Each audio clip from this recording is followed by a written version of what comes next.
The harvest of the previous octave was the creator of love, manifested in mind, body, and spirit. This form of the creator experiencing itself may perhaps be seen to be the first division of consciousness. The first beings of mind, body, and spirit were not complex. The experience of mind-body spirits at the beginning of this octave of experience was singular. There was no third density for getting. There was no veil. The lessons of third density are predestined by the very nature of the vibratory rates experienced during this particular density, and by the nature of the quantum jump to the vibratory experiences of fourth density. Consider, if you will, the tendency of those who are divinely happy to have little urge to alter or better their condition. Such is the result of the mind-body spirit, which is not complex. There is the possibility of love of other selves and service to other selves, but there is the overwhelming awareness of the Creator in the self. The connection with the Creator is that of the umbilical cord. The security is total. Therefore, no love is terribly important. No pain is terribly frightening. Therefore, no effort is made to serve for love or to benefit from fear. Such conditions created the situation of a most pallid experiential nexus in which lessons were garnered with the relative speed of the turtle to the cheetah. However, the nature of third density is constant. Its ways are to be learned the same, now and ever.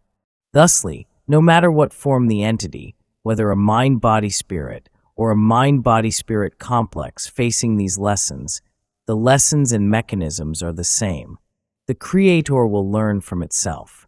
Each entity has unmanifest portions of learning, and most importantly, learning which is involved with other selves. The third density is, by its very fiber, a societal one.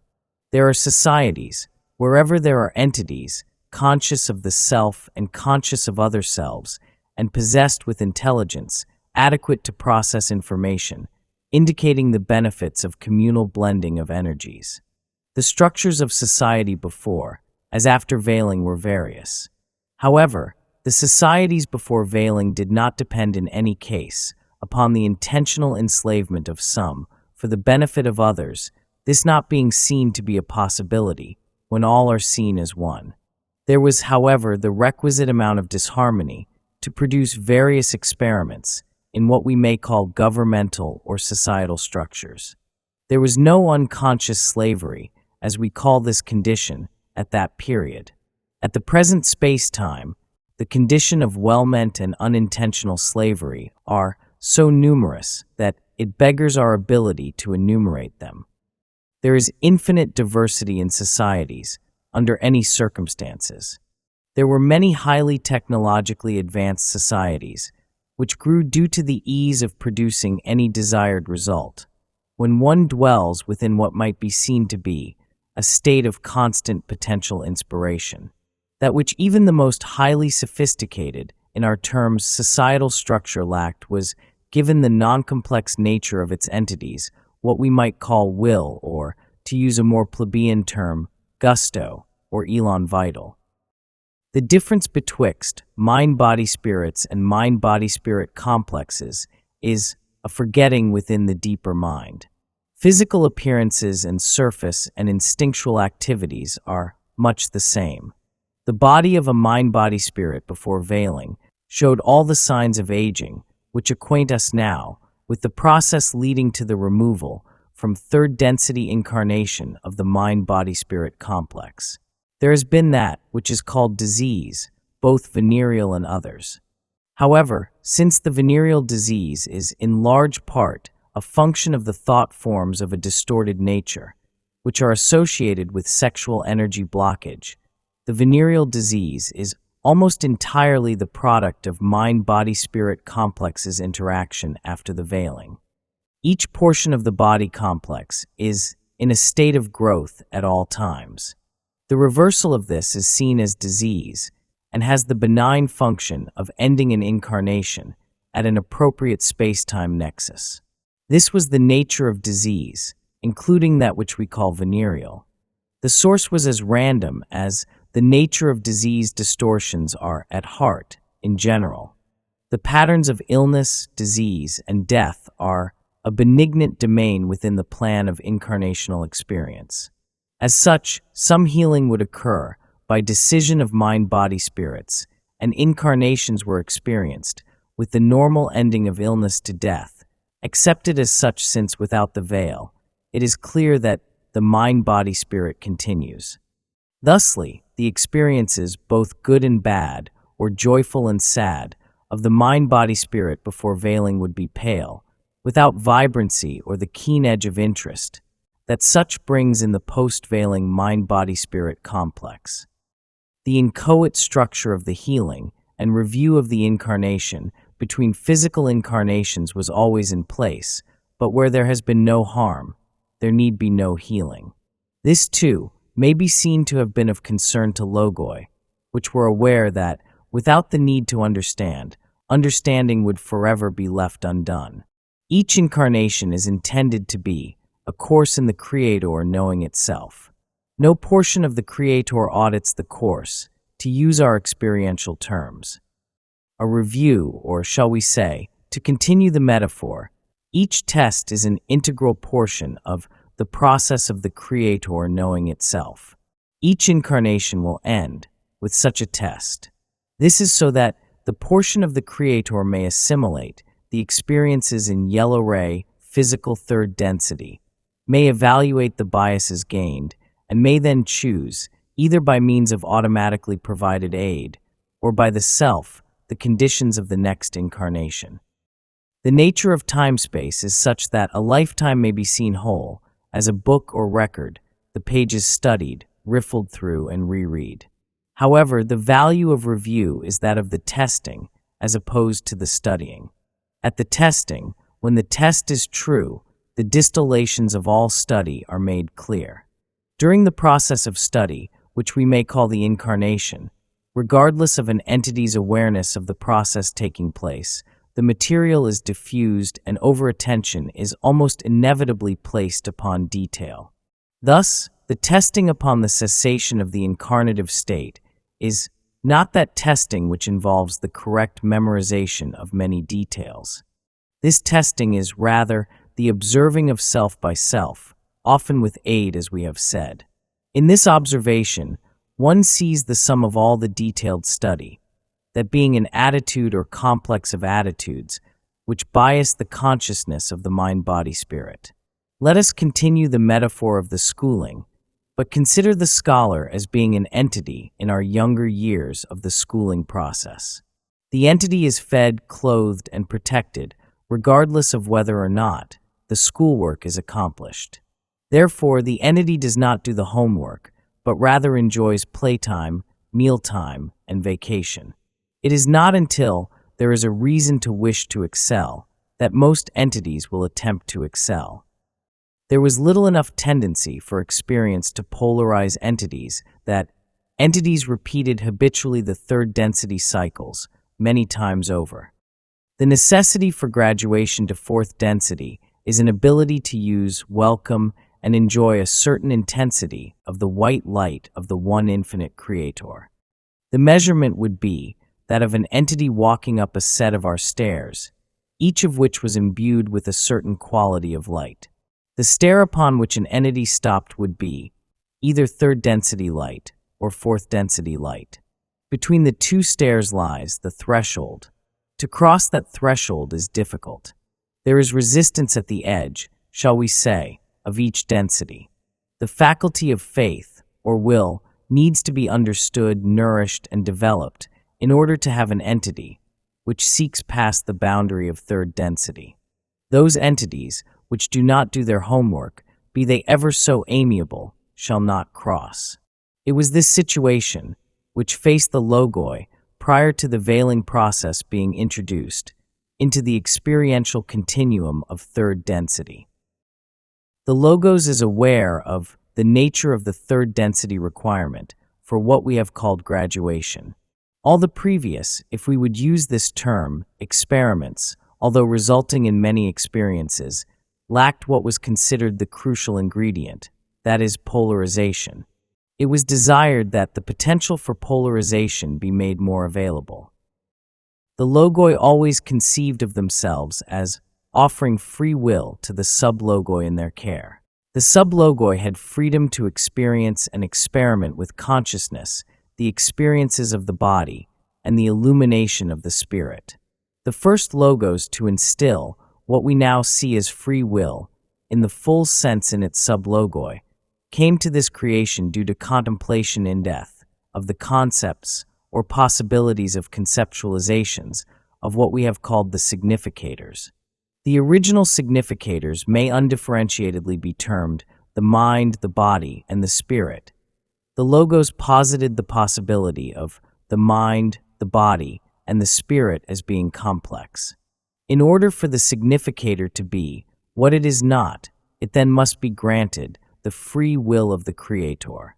This set in motion a quite lengthy, in our space-time terms, series of logoi improving or distilling this seed thought. The key was the significator becoming a complex.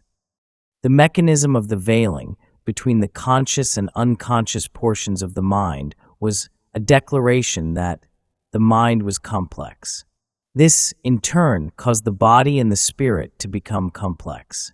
There were many experiments whereby various of the functions of the body complex were veiled and others not. A large number of these experiments resulted in non-viable body complexes, or those only marginally viable. For instance, it is not a survival-oriented mechanism for the nerve receptors to blank out unconsciously towards any pain. Prior to the great experiment, a mind-body spirit was capable of controlling the pressure of blood in the vein, the beating of the heart, the intensity of the sensation of pain, and all the functions now understood to be involuntary or unconscious. The function of pain at that time was as the warning of the fire alarm to those not smelling the smoke. After veiling, the distortion known as pain is one productive of helpful distortions as regards the process of evolution. However, the attitude towards pain varies from mind-body-spirit complex to mind-body-spirit complex. Let us establish that both before and after the veil, the same conditions existed in time-space. That is, the veiling process is a space-time phenomenon. Thusly, the character of experience in space-time was altered drastically by the veiling process. In some cases, such as the dreaming and the contact with the higher self, the experience was quantitatively different, due to the fact that the veiling is a primary cause of the value of dreams and is also the single door against which the higher self must stand awaiting entry. Before veiling, dreams were not for the purpose of using the so-called unconscious to further utilize catalyst, but were used to teach from teach-learners within the inner planes as well as those of outer origin of higher density. As we deal with subjects of programmed and random catalyst, physical and mental pain, disease, sex, or any other mind, body, or spirit functions, we may observe, during the veiling process, not a quantitative change in the experience, but a qualitative one. The most effectual veiling was that of the mind. The primary veiling was of such significance that it may be seen to be analogous to the mantling of the earth over all the jewels within the earth's crust, whereas previously all facets of the Creator were consciously known. After the veiling, almost no facets of the Creator were known to the mind. Almost all were buried beneath the veil. If one were to attempt to list those functions of mind most significant in that they might be of aid in polarization, one would need to begin with the faculty of visioning, envisioning, or farseeing. Without the veil, the mind was not caught in our illusory space-time. With the veil, space-time is the only obvious possibility for experience. Also upon the list of significant veiled functions of the mind would be that of dreaming. The so-called dreaming contains a great deal which, if made available to the conscious mind and used, shall aid it in polarization to a great extent. The third function of the mind, which is significant and which has been veiled, is that of the knowing of the body. The knowledge of and control over the body, having been lost to a great extent in the veiling process, is thusly lost from the experience of the seeker. Its knowledge before the veiling is of small use.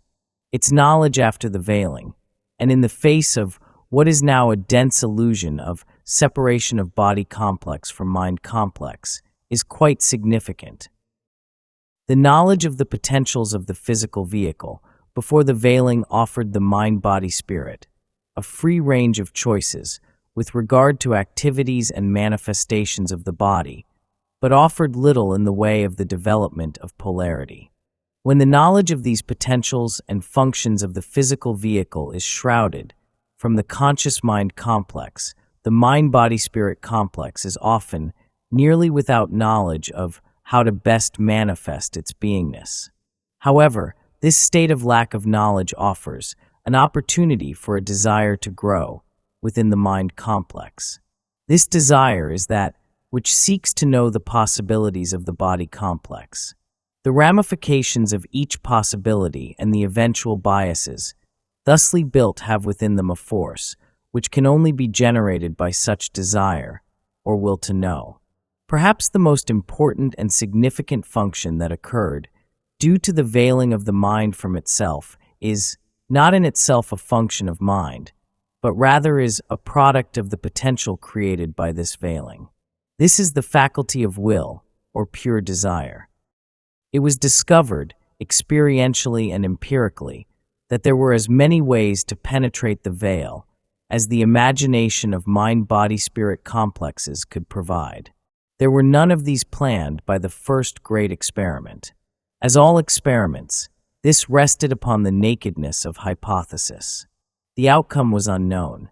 The desire of mind-body-spirit complexes to know that which was unknown drew to them the dreaming and the gradual opening to the seeker of all, of the balancing mechanisms leading to adepthood and communication with teach-learners which could pierce this veil. The various unmanifested activities of the self were found to be productive in some degree of penetration of the veil. In general, we may say that by far the most vivid and even extravagant opportunities for the piercing of the veil are a result of the interaction of polarized entities. We shall state two items of note. The first is the extreme potential for polarization in the relationship of two polarized entities, which have embarked upon the service to others path, or, in some few cases, the service to self path. Secondly, we would note that effect, which we have learned to call the doubling effect. Those of like mind which together seek shall far more surely find. The penetration of the veil may be seen to begin to have its roots in the gestation of green ray activity, that all-compassionate love which demands no return. If this path is followed, the higher energy centers shall be activated and crystallized until the adept is born. Within the adept is the potential for dismantling the veil, to a greater or lesser extent, that all may be seen again as one. The other self is primary catalyst in this particular path to the piercing of the veil, if you would call it that. The first experiment produced service to self and service to others mind-body-spirit complexes immediately. The harvestability of these entities was not so immediate, and thus refinements of the archetypes began apace. The description of polarity as service to self and service to others from the beginning of our creation dwelt within the architecture of the primal logos. Before the veiling process, the impact of actions taken by mind-body spirits upon their consciousnesses was not palpable to a significant enough degree to allow the expression of this polarity to be significantly useful. Over the period of what we would call time, this expression of polarity did indeed work to alter the biases of mind-body spirits so that they might eventually be harvested. The veiling process made the polarity far more effective. The purpose of polarity is to develop the potential to do work. The higher densities do their work due to the polarity gained in this choice. This is the great characteristic of those, shall we say, experiments, which have evolved since the concept of the choice was appreciated. The result of these experiments has been a more vivid, varied, and intense experience of creator by creator. Work is done far more efficiently and with greater purity by the voluntary searching of mind-body-spirit complexes for the lessons of third and fourth densities. It is unlikely that there is a more pithy or eloquent description of the polarities of third density than service to others and service to self, due to the nature of the mind-body-spirit complex's distortions towards perceiving concepts relating to philosophy in terms of ethics or activity. However, we might consider the polarities using slightly variant terms. In this way, a possible enrichment of insight might be achieved for some. One might consider the polarities with the literal nature enjoyed by the physical polarity of the magnet. The negative and positive, with their electrical characteristics, may be seen to be, just as in the physical sense.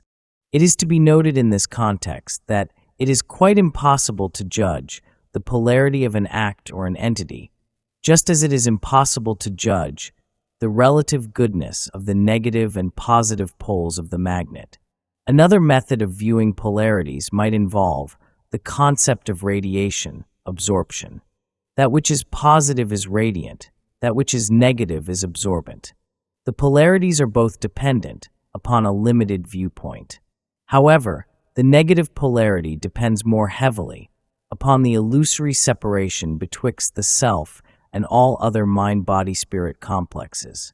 The positive polarity attempts to see through the illusion to the creator in each mind-body-spirit complex, but for the greater part is concerned with behaviors and thoughts directed towards other selves in order to be of service. This attitude in itself is full of the stuff of our third density illusion. The new or initial third density entity has this, shall we say, innocent bias towards viewing those in the family, the society, as we would call, perhaps country, as self. This bias is not helpful for progress in third density. It is without polarity. The thing that is missing without polarity is the potential to do work in consciousness. The potential is provided by the individualized entity, using the inpourings and instreamings of energy by the choices of free will. The polarities begin to be explored at the point when a third density entity becomes aware of the possibility of choice between the concept of service to self or service to others. The break of the negative paths becomes apparent when the entity perceives other selves as other selves and consciously determines to manipulate other selves for the benefit of the self. This marks the end of what we may call the innocent phase of conscious awareness. The majority of third density beings is far along the chosen path before realization of that path is conscious. Speaking metaphorically, some love the light, some love the darkness. It is a matter of the unique and infinitely various creator choosing and playing among its experiences as a child upon a picnic. Some enjoy the picnic and find the sun beautiful, the food delicious, the games refreshing, and glow with the joy of creation. Some find the night delicious, their picnic being pain, difficulty, sufferings of others, and the examination of the perversities of nature. These enjoy a different picnic.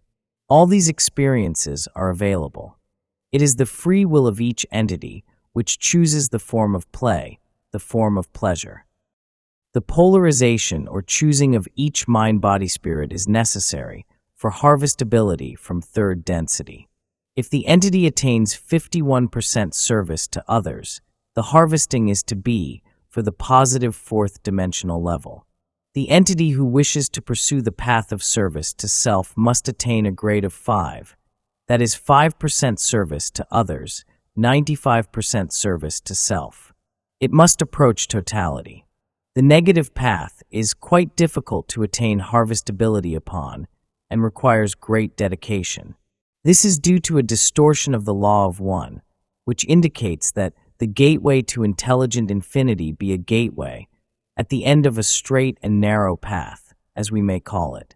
To attain 51% dedication to the welfare of other selves is, as difficult as attaining a grade of 5% dedication to other selves. The sinkhole, shall we say, of indifference is between those two. However, the further an entity is polarized, the more easily this entity may change polarity for the more power and awareness the entity will have. Those truly helpless are those who have not consciously chosen, but who repeat patterns without knowledge of the repetition or the meaning of the pattern.